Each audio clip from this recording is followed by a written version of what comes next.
ನಮಸ್ತೆ, ನಾನು ಮಾತೃ ಸಮಿತಿಯ ಕಾರ್ಯದರ್ಶಿ ಅನಿತಾ ಟೀಚರ್. ಬ್ರಹ್ಮಕಲಶೋತ್ಸವ ನಮ್ಮದು ಏಪ್ರಿಲ್ 17ರಿಂದ 28ರ ತನಕ ಬಹಳ ವಿಜೃಂಭಣೆಯಿಂದ ಜರುಗಿಸಲಿಕ್ಕೆ ನಾವು ತೀರ್ಮಾನಿಸಿದ್ದೇವೆ. ನಮ್ಮ ಮಾತೃ ಸಮಿತಿ ಇದಕ್ಕೋಸ್ಕರ ಬಹಳ ಒಳ್ಳೆ ರೀತಿಯಲ್ಲಿ ಕಾರ್ಯನಿರ್ವಹಿಸ್ತಾ ಇದೆ. ಮಾತೃ ಸಮಿತಿಯವರು ಪ್ರಥಮವಾಗಿ ಒಂದು ಭಜನಾ ತಂಡವನ್ನು ರೂಪೀಕರಿಸಿದರು.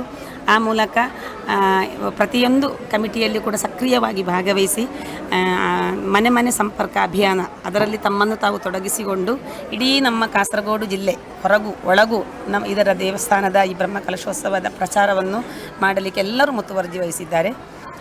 ಗೌರವಾಧ್ಯಕ್ಷೆಯಾಗಿ ನಮ್ಮ ಸೀತಾಲಕ್ಷ್ಮಿ ಟೀಚರನ್ನು ಮತ್ತು ಅಧ್ಯಕ್ಷೆಯಾಗಿ ವಿನಯ ಜೇರಯ್ಯವರನ್ನು ಆಯ್ಕೆ ಮಾಡಿದ್ದಾರೆ.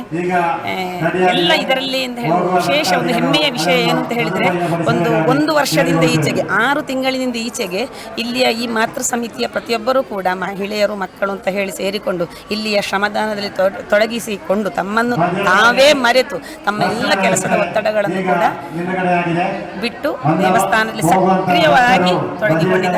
ನಮ್ಮ ಒಂದು ದೊಡ್ಡ ಕನಸಾಗಿತ್ತು ನಮ್ಮ ಬುಧನೇಶ್ವರನ ಬ್ರಹ್ಮಕಲಶೋತ್ಸವ ಬಹಳ ವಿಜೃಂಭಣೆಯಿಂದ ವೈಭವದಿಂದ ಆಗಬೇಕು ಅಂತೇಳಿ ನಮ್ಮ ಕನಸು ನನಸಾಗಿದೆ ಎಂಬುದಕ್ಕೆ ಈ ಸಂದರ್ಭದಲ್ಲಿ ನಾನು ಸಂತೋಷದಿಂದ ಹೆಮ್ಮೆ ಪಡುತ್ತಿದ್ದೇನೆ. ಸಹಸ್ರಾರು ಜನರು ಬಂದು ಈ 2-3 ದಿನಗಳಲ್ಲಿ ಅನ್ನಪ್ರಸಾದವನ್ನು ಸ್ವೀಕರಿಸಿದರು. ಅದೇ ಪ್ರಕಾರ ಹೊರೆಕಾಣಿಕೆಯಲ್ಲಿ ಬಹಳ ಶೋಭಾಯಾತ್ರೆಯನ್ನು ಕೂಡ ನಮ್ಮ ಸಮಿತಿಯವರು ಮುತುವರ್ಜಿ ವಹಿಸಿ ಮಾಡಿರುತ್ತಾರೆ.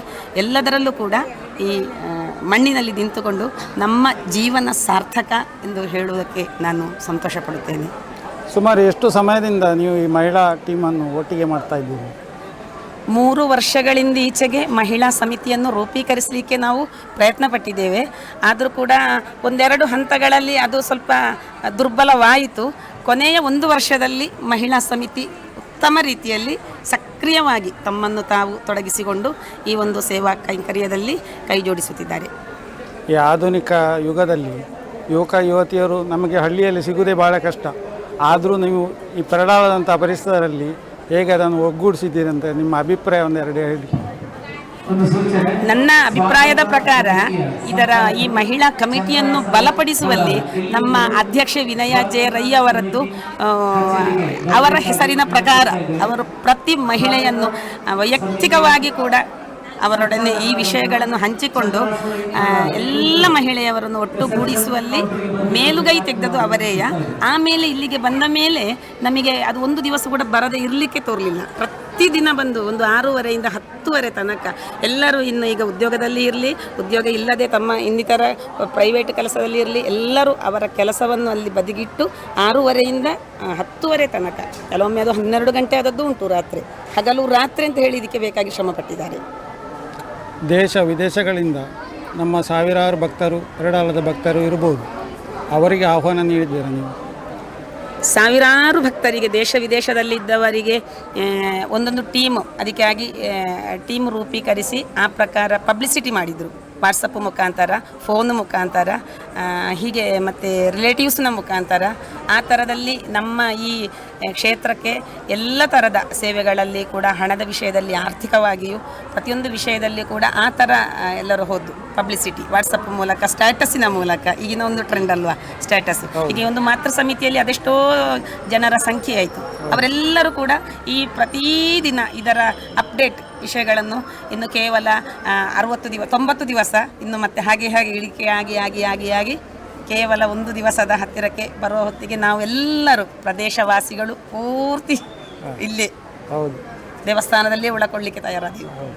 ಅದಲ್ಲದೆ ನೀವು ಮಹಿಳಾ ತಂಡವನ್ನು ರಚಿಸಿ ಮನೆ ಅಭಿಯಾನ ಅಂತ ಆರಂಭಿಸಿದಿರಿ. ಇದರ ಬಗ್ಗೆ ನಿಮ್ಮ ಅನಿಸಿಕೆ ವ್ಯಕ್ತಪಡಿಸಿ. ಖಂಡಿತವಾಗಿಯೂ ನಮ್ಮ ಈ ಬ್ರಹ್ಮಕಲಶೋತ್ಸವದ ಆಮಂತ್ರಣ ಪತ್ರಿಕೆಯನ್ನು ಬಿಡುಗಡೆ ಮಾಡಿದಲ್ಲಿಂದ ನಾವು ಭಾನುವಾರದಂದು ಪ್ರತಿ ಭಾನುವಾರ ಒಂದು 25-30ರಷ್ಟು ತಂಡಗಳು ಇಲ್ಲಿಂದ ಸಾಮೂಹಿಕ ಪ್ರಾರ್ಥನೆ ಮಾಡಿ ಹೊರಟು ಹೋಗುವುದು. ಸಂಜೆ 5:30 ಆಗುವಾಗ ದೇವಸ್ಥಾನಕ್ಕೆ ಬಂದು ನಾವು ಲೆಕ್ಕ ಕೊಡಬೇಕು.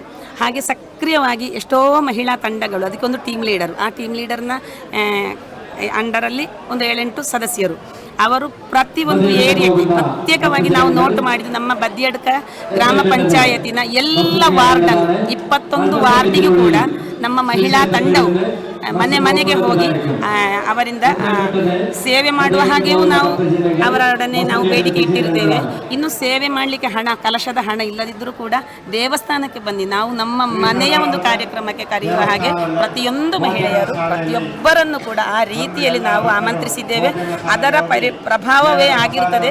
ಮೊನ್ನೆಯಿಂದ ನಾವು 5,000 ಜನ ಬರ್ತಾರೆ ಅಂದರೆ 8,000 ಜನ ಆಗಿರ್ತದೆ. 8,000 ಬರ್ತಾರೆ ನಿರೀಕ್ಷೆ ಇದ್ದರೆ 10,000. ಬಹಳವಾಗಿ ಸಂತೋಷವಾದ ಒಂದು ವಿಷಯ ಅದಾಗಿರುತ್ತದೆ ನಮ್ಮ ಆಮಂತ್ರಣ. ಅದೇ ಇದು ಗಡಿನಾಡು ಕನ್ನಡ, ಆದರೂ ನೀವು ಕನ್ನಡಿಗರನ್ನು ಉತ್ತಮವಾಗಿ ಸೇರಿಸಿದ್ದೀರಿ. ಅದರ ಬಗ್ಗೆ ಮಲಯಾಳದ ಕೇಂದ್ರವಾಗಿದ್ದ ಇಲ್ಲಿ ಕನ್ನಡವನ್ನು ಸೇರಿಸಿಕೊಂಡು ಪಕ್ಕದ ಪುತ್ತೂರು, ಸುಳ್ಯಗಳಿಂದ ಸಹ ಭಕ್ತಾದಿಗಳು ಬರ್ತಾ ಇದ್ದಾರೆ. ಅದರ ಬಗ್ಗೆ 2 ಮಾತು. ನಾವು ಅಂದರೆ ನಮ್ಮ ತಂಡದಲ್ಲಿ ಕನ್ನಡಿಗರಾದರೂ ಕೂಡ ಭಾಷೆ ಮಲಯಾಳ ಮಾತನಾಡುವವರಿದ್ದಾರೆ, ತುಳು ಮಾತನಾಡುವವರಿದ್ದಾರೆ.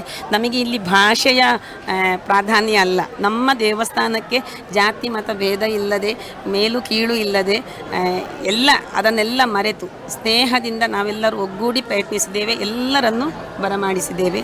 ಅದರ ಒಂದು ಮಹತ್ವ ಅಂತ ಹೇಳಿದರೆ ನಾವು ನಿರೀಕ್ಷಿಸಿದ್ದಕ್ಕಿಂತಲೂ ಹೆಚ್ಚು ಹೊರೆ ಕಾಣಿಕೆ ಇಲ್ಲಿಗೆ ಬಂದಿರುತ್ತದೆ. ಪ್ರತಿಯೊಂದು ವಿಷಯದಲ್ಲಿ ಕೂಡ ನಾವು ಭಕ್ತರನ್ನು ಇಲ್ಲಿಗೆ ಭಾಗಿಯಾಗಲಿಕ್ಕೆ ನಾವು ನಮ್ಮಿಂದ ಆದಷ್ಟು ರೀತಿಯಲ್ಲಿ ನಾವು ಅವರ ಮನಮುಟ್ಟುವಂತೆ ಅವರ ಹತ್ರ ಕೇಳಿಕೊಂಡಿರ್ತೇವೆ. ಆ ರೀತಿಯಲ್ಲಿ ನಮಗೆ ದೇವಸ್ಥಾನದ ಈ 3ನೇ ದಿನ ನಮಗೆ ಇವತ್ತು ಕಂಡು ಬಂದಿರ್ತದೆ. ತುಂಬ ಧನ್ಯವಾದ ಮೇಡಮ್.